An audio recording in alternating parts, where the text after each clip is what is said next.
ঋতু, আজ তুই কাজে এলি, তোর মা কই? মায়ের শরীর খারাপ। তুই আমার স্বামীর বাচ্চা পেটে ধরবি, তোকে 1,00,000 টাকা দেবো। আমার বিয়ে ঠিক হয়ে গেছে মালকিন। আরে তোকে আমার স্বামীর সাথে শুতে হবে না, আর আমি সেটা দেবও না।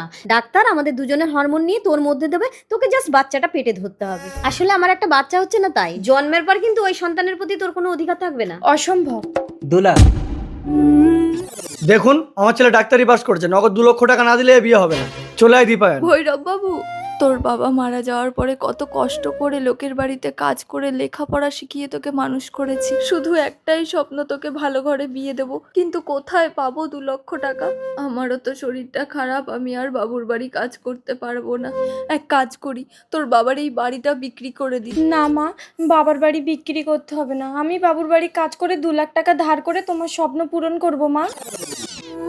ঠিক আছে, তাহলে কিন্তু এই ইতিহাস গোপন থাকবে, আর যতদিন না আমার সন্তান হবে আমি কিন্তু এই বাড়িতেই থাকবো।